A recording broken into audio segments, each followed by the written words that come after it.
Elles abritent un grand nombre d'espèces endémiques, des espèces appartenant au patrimoine naturel national, des espèces qui renseignent sur la qualité de l'eau.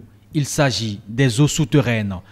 L'Université d'Abomey-Calavi et le programme CEBIOS de l'Institut royal des sciences naturelles de Belgique ont décidé de mettre un coup de projecteur sur cette biodiversité des faunes aquatiques du Bénin.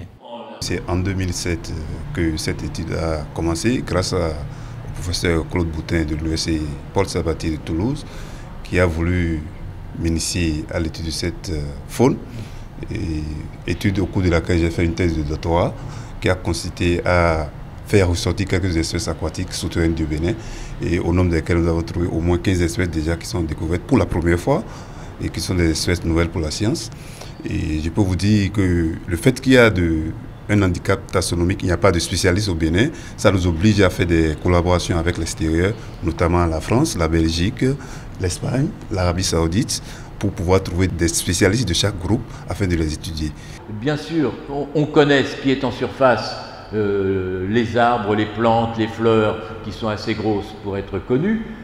On connaît les animaux de grande taille, ceux du zoo, aussi bien les girafes que les antilopes, mais on ne connaît pas les petits animaux qui vivent dans le sol, c'est une biodiversité cachée. On ne connaît pas les petits animaux qui vivent dans les eaux souterraines. Étudier ces micro-organismes, mais aussi documenter la biodiversité des eaux souterraines, la faculté des sciences et techniques se donne cette mission.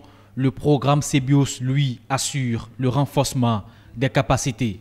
Pendant longtemps, les eaux souterraines ont toujours été considérées comme un milieu où il n'y avait rien, il n'y avait pas de vie, alors qu'en réalité, il y a une biodiversité importante et qui joue un rôle dans la qualité de l'eau souterraine, qui est quand même la source principale de l'eau potable pour les populations. Cette sensibilisation a un objectif, c'est de réunir tous les chercheurs de l'eau dans différents domaines, ceux qui s'occupent de la qualité, ceux qui s'occupent de la biologie, ceux qui s'occupent des animaux souterrains, pour qu'ils se connaissent et voir qu'est-ce qu'ils peuvent développer ensemble.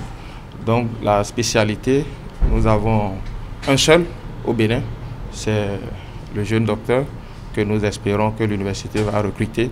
Déjà, plusieurs communications ont meublé ces assises sur les écosystèmes aquatiques souterrains du Bénin. Celle du professeur Claude Boutin donne un aperçu sur la richesse faunique des eaux souterraines du continent africain. Un certain nombre de mécanismes